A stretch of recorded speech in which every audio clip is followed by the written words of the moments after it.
और अब देखते हैं खबरें विस्तार से। खेल नगरी केकड़ी में खिलाड़ियों की आशा और उम्मीदों के साथ करोड़ों रुपए खर्च कर पटेल मैदान के पास सरकारी भूमि पर नगर पालिका द्वारा बनाया गया स्पोर्ट्स कॉम्प्लेक्स सरकारी कारिंदों की लापरवाही से शराबियों का नया अड्डा बन गया है। नगर पालिका द्वारा 7 करोड़ रुपए से ज़्यादा की राशि खर्च कर स्पोर्ट्स कॉम्प्लेक्स का निर्माण करवाया गया है, जो खिलाड़ियों की पसीने से भीगने वाली उम्मीदों का महल था, जहां अब शराब की बदबू और बोतलों का अंबार दिखाई देता है। नगर पालिका की लापरवाही और उदासीनता ने खिलाड़ियों के सपनों को इस कदर तहस नहस कर दिया कि ये करोड़ों रुपए की अत्याधुनिक खेल कॉम्प्लेक्स के उद्घाटन के बाद भी खिलाड़ियों को इंतजार कर रहा है। सूरज ढलते ही यहां खिलाड़ियों की बजाय शराबियों का जमघट लग जाता है और खेल के मंदिर में नशे का दरबार सजने लगता है। कांग्रेस राज में इस स्पोर्ट्स कॉम्प्लेक्स के निर्माण का कार्य शुरू हुआ था, लेकिन निर्माण कार्य पूरा होता उससे पहले ही विधानसभा चुनाव आ गया, जिससे आधे अधूरे निर्माण को फूंक फूंक कर जनप्रतिनिधियों ने फीता काट दिया तथा तब राजनीति ने खिलाड़ियों का भविष्य बेचकर वाहवाही का ठेला खड़ा कर दिया। चुनावी मंचों पर तालियां बजी, अखबारों में फोटो छपे और फिर से जैसे ही सरकार बदली, खिलाड़ियों की आस भी बदल गई। महीनों तक अधूरा काम धूल फांकता रहा। जब आखिरकार जैसे तैसे निर्माण पूरा हुआ तो उसे खेल एजेंसी को सौंपने की फाइलें उसी तरह फंस गई जैसे कोई मरा हुआ शव शमशान में बिना अग्नि के पड़ा रह जाए। 7 करोड़ की लागत से अत्याधुनिक सुविधा युक्त इस खेल स्टेडियम में हॉकी, क्रिकेट व फुटबॉल के मैदान के साथ साथ अलग अलग खेलों का इंडोर स्टेडियम भी है। वहीं बाहर से आने वाले खिलाड़ियों के लिए ठहरने के लिए कमरों का निर्माण, गार्ड रूम व टॉयलेट ब्लॉक बनाने के लिए साथ ही ड्रेनेज सिस्टम भी विकसित किया गया है। मैदान में वॉकवे, पार्किंग की भी समुचित व्यवस्था है। स्टेडियम में खेल प्रतिभाओं को हर प्रकार की सुविधाएं विकसित की गई है तथा 5 अक्टूबर 2022 को निर्माण कार्य शुरू हुआ, जिसके बाद 30 जून 2024 को पूरा होने के बाद नगर पालिका को हैंडओवर कर दिया गया था। लेकिन 1 साल से ज़्यादा का समय बीत जाने के बाद भी आज तक इस स्टेडियम के गेटों पर ताला लटका हुआ है और इसकी सुविधाएं खिलाड़ियों को नसीब नहीं हुई है। खिलाड़ियों को स्टेडियम नसीब हो उससे पहले ही इसकी हालत खंडर जैसी हो चुकी है। अंदर बाहर शराब की टूटी बोतलें बिखरी है, जगह जगह पट्टियां उखड़ चुकी है। मैदान की घास 2 से 3 फीट तक ऊंची होकर जंगल का रूप ले रही है। रखरखाव के अभाव में करोड़ों का स्टेडियम खिलाड़ियों की उम्मीदों का नहीं बल्कि उपेक्षाओं और अव्यवस्था का प्रतीक बन चुका है। करोड़ों रुपए की लागत से बना ये स्टेडियम नगरपालिका की लापरवाही का शिकार हुआ है। शिक्षा विभाग का खेल सत्र शुरू होने वाला है तथा केकड़ी को इस बार कई प्रतियोगिताओं की मेजबानी भी मिली है, लेकिन स्टेडियम पर लगे तालों का नतीजा है कि जिला व राज्य स्तरीय प्रतियोगिताएं मजबूरन कॉलेज मैदान में होगी। खिलाड़ियों को भी शहर के बीचों बीच बने आधुनिक स्टेडियम की जगह रोजाना 3 से 4 किलोमीटर दूर जाकर प्रैक्टिस करनी पड़ रही है और करोड़ों का स्टेडियम खिलाड़ियों के लिए सिर्फ दीवारों और घास का शोपीस बनकर खड़ा है। शिक्षा विभाग से मिली जानकारी के अनुसार तीरंदाजी, ताइक्वांडो, शतरंज, साइकिलिंग, एथलेटिक्स जैसी कई प्रतियोगिताओं की मेजबानी केकड़ी को मिली है, मगर मैदान के अभाव में शिक्षा विभाग को भी परेशान होना पड़ रहा है।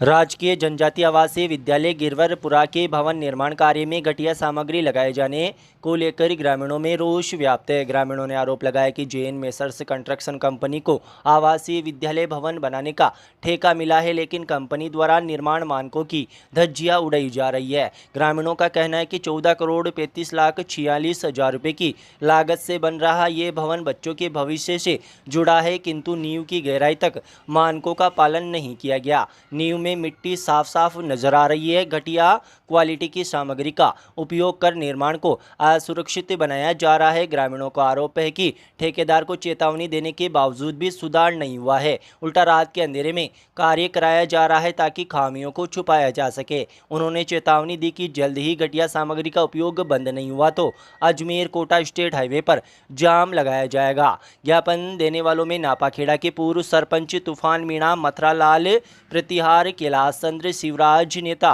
गोकुल राम, ओम प्रकाश मीणा, मूलचंद, गोपाल लाला सहित सैकड़ों ग्रामीण मौजूद थे। ग्रामीणों का कहना है कि प्रदेश में आए दिन घटिया निर्माण के कारण भवन ढहने की घटनाएं सामने आ रही है, लेकिन ठेकेदार और जिम्मेदार विभाग इससे सबक नहीं ले रहा है। ये लापरवाही सैकड़ों विद्यार्थियों की जान और भविष्य पर गंभीर खतरा बन सकती है।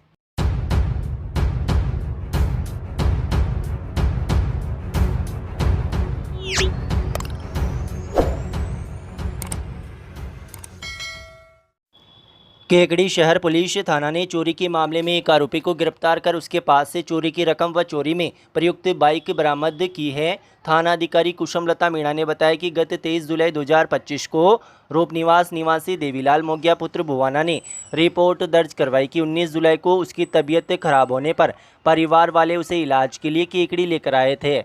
घर पर उसकी बेटी अकेली थी, तभी उसके भाई की पत्नी सीमा अपने भाई पप्पू के साथ घर आई। सीमा व पप्पू ने देवीलाल की बेटी को बहला फुसलाकर बताया कि उसके पिता को इलाज के लिए पैसों की ज़रूरत है। इसी बहाने उन्होंने बक्से की चाबी लेकर उसमें रखे 5 लाख रुपए, चांदी की कनकती व सोने का मांदलिया चुरा लिया।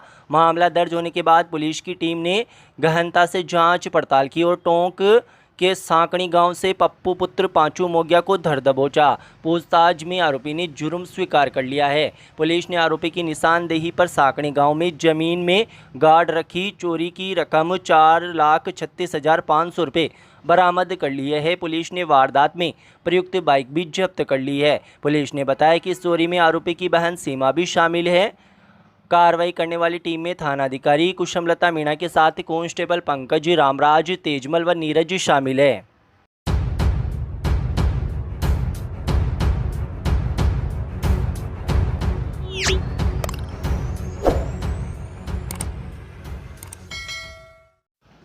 केकड़ी शहर थाना पुलिस ने पिछले 10 साल से चेक अनादरण के 5 अलग अलग मामलों में फरारी काट रहे एक स्थायी वारंटी को गिरफ्तार किया है। थानाधिकारी कुसुमलता मीणा ने बताया कि टोंक हाल केकड़ी निवासी विष्णु कुमार यादव के खिलाफ न्यायालय में चेक अनादरण के 4 मामले लंबित है। इसके अलावा उसके खिलाफ धारा 306 आत्महत्या के लिए उकसाने का आरोप भी है तथा मामला दर्ज हो रखा है। उच्च अधिकारियों के निर्देश पर पुलिस की विशेष टीम ने आरोपी विष्णु को धर दबोचा है। पुलिस महानिरीक्षक राजेंद्र सिंह व पुलिस अधीक्षक वंदिता राणा के निर्देशन एवं अतिरिक्त पुलिस अधीक्षक शिवराज मल मीणा व पुलिस उपाधीक्षक हर्षित शर्मा के निकटतम सुपरविजन में की गई इस सफल कार्रवाई में थानाधिकारी कुसुमलता मीणा, कांस्टेबल रामराज शामरिया, राकेश कुमार व नीरज सिंह शामिल है।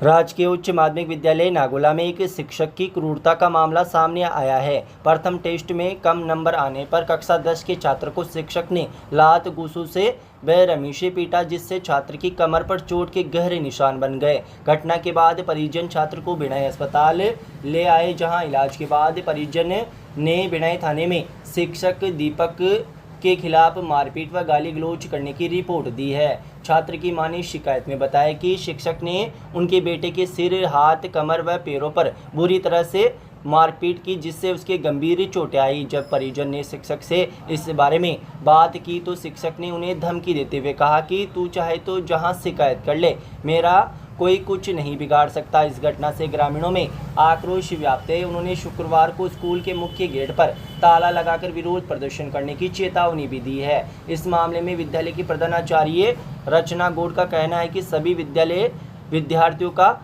दिमाग बराबर नहीं होता है, किसी से कम तो किसी के ज़्यादा नंबर आते हैं। विद्यार्थियों के साथ मारपीट करना कानूनी अपराध है। उन्हें अभिभावक से शिक्षक दीपक के खिलाफ शिकायत मिली है। शिक्षक दीपक पर कानूनी कार्रवाई की जाएगी। राजस्थान चाय, परंपरा का स्वाद, भरोसे की पहचान। हर कप में राजस्थान का असली स्वाद। प्रीमियम क्वालिटी पत्तियां, चुनिंदा बागानों से तोड़ी गई चाय की पत्तियां, जो आपको देती है गहरा रंग, दमदार स्वाद और लाजवाब खुशबू। असली ताजगी का वादा। हर घूंट में महसूस करे राजस्थान की मिट्टी की गर्माहट और अपनापन।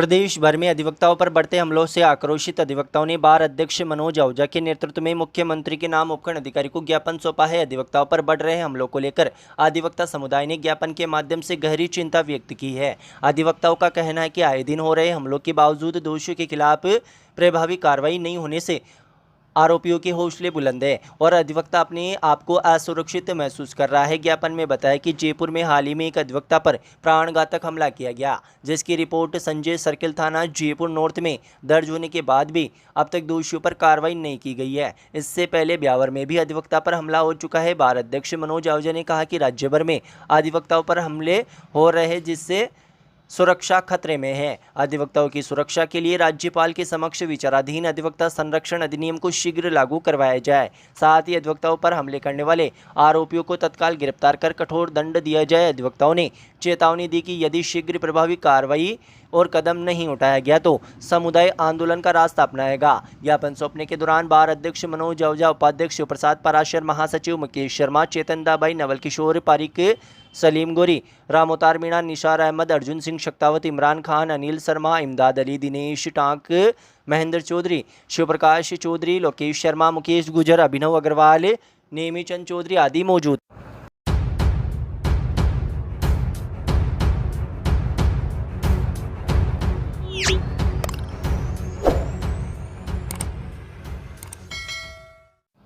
महर्षि दयानंद सरस्वती विश्वविद्यालय अजमेर द्वारा घोषित बीए द्वितीय वर्ष के परीक्षा परिणाम में केकड़ी स्थित लॉर्ड तिरुपति महाविद्यालय का परीक्षा परिणाम 100% रहा है। प्राचार्य डॉक्टर ज्ञानचंद जहांगीर ने बताया कि महाविद्यालय की छात्रा कृष्णा चौधरी ने 77.50 अंक प्राप्त कर प्रथम स्थान, आरती कुमारी रेगड़ ने 75.75% अंक प्राप्त कर दूसरा व अक्षिता जैन ने 75.25% अंक हासिल करते हुए तीसरा स्थान प्राप्त किया है। महाविद्यालय प्रबंधन ने सभी सफल विद्यार्थियों व उनके गुरुजनों को हार्दिक बधाई देते हुए उज्ज्वल भविष्य की कामना की है।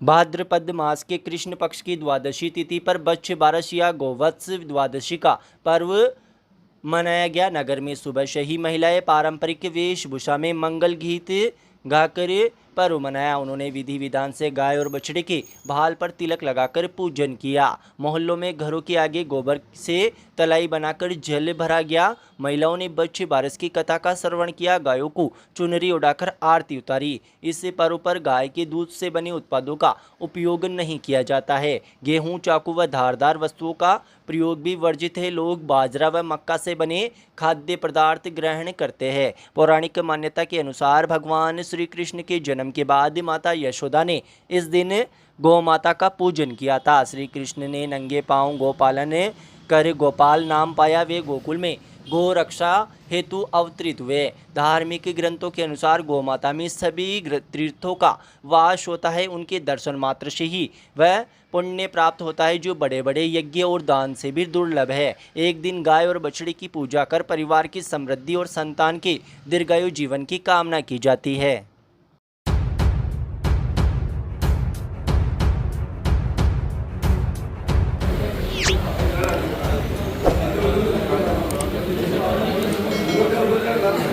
बार एसोसिएशन केकड़ी द्वारा राज्य सरकार द्वारा केकड़ी जिले को निरस्त करने के बाद से चले आ रहे जिला बचाओ आंदोलन को तेज करने के लिए बुधवार को जनरल हाउस की मीटिंग आयोजित की गई। बैठक में सर्वसम्मति से आंदोलन को और तेज करने और आंदोलन को समर्थन देने वाली संस्थाओं से संपर्क कर आंदोलन को नए सिरे से रूपरेखा तैयार करने का निर्णय लिया गया। बैठक में बार अध्यक्ष मनोज आहूजा ने कहा कि जिला निरस्ती के बाद से ही अधिवक्ता केकड़ी कोर्ट में लगातार धरने पर बैठे हैं और आंदोलन कर रहे हैं, मगर दुर्भाग्य है कि केकड़ी की जनता के लिए जो आंदोलन किया जा रहा है उसमें जनता का सहयोग नहीं मिल पा रहा है तथा अब जनता ने इस आंदोलन से दूरी बनाई है, जिससे अधिवक्ता समुदाय निराश है। लेकिन अधिवक्ता समुदाय जब तक केकड़ी को फिर से जिले का दर्जा नहीं मिल जाता तब तक आंदोलन जारी रखेगा। उन्होंने कहा कि आंदोलन को तेज करने के लिए नए सिरे से योजना बनाई जा रही है। इस मौके पर पूर्व बार अध्यक्ष रामोतार मीणा ने कहा कि आंदोलन को आगे बढ़ाने के लिए समर्थन देने वाले सभी संगठनों से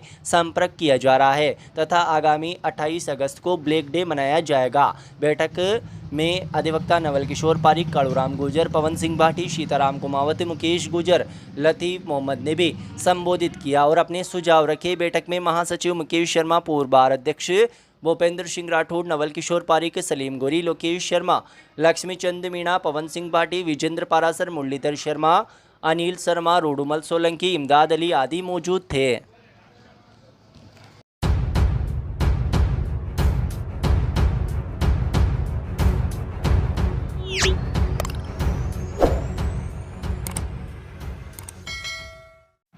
जमीनी विवाद में लड़ाई झगड़ा कर मारपीट करने के मामले में भिलाई थाना पुलिस ने 5 व्यक्तियों को गिरफ्तार किया है। पुलिस ने उनके पास से मारपीट में इस्तेमाल की गई लाठियां भी बरामद की है। थाना अधिकारी ओम प्रकाश ने बताया कि एकल सिंगा निवासी सुरेंद्र जाट ने रिपोर्ट दर्ज करवाते हुए बताया कि गत 10 अगस्त 2025 को उनके परिवार के सभी सदस्य भाभी किरण बहन रेखा व सुमन अपने खेत पर चारा काट रहे थे, तभी कुछ आरोपी एकराए होकर आए और उन पर हमला कर दिया। पुलिस ने मुकदमा दर्ज कर जांच शुरू की। आरोपियों की धरपकड़ के लिए गठित विशेष टीम ने कड़ी निगरानी रखी और मुखबिर की सूचना के बाद एकल सिंगा निवासी पप्पू जाट, रामधन जाट, नाथू जाट, छोटू व सांवरलाल जाट को हिरासत में लेकर पूछताछ शुरू की। पूछताछ के दौरान सभी आरोपियों को ने अपने जुर्म कबूल कर लिए। पुलिस ने बताया कि वारदात के बाद ये सभी पुलिस के डर से अपने रिश्तेदारों के यहाँ छिप कर रह रहे थे तथा मौका मिलते ही अन्यत्र भागने की फिराक में थे। पुलिस ने आरोपियों की निशानदेही पर वारदात में प्रयुक्त 2 लाठियाँ भी जब्त की है। इस सफल कार्रवाई में थानाधिकारी Om Prakash, ASI Rajendra Prasad, head constable Nandlal, constable Ajay Parik, Om Singh व चालक नरेंद्र शामिल है।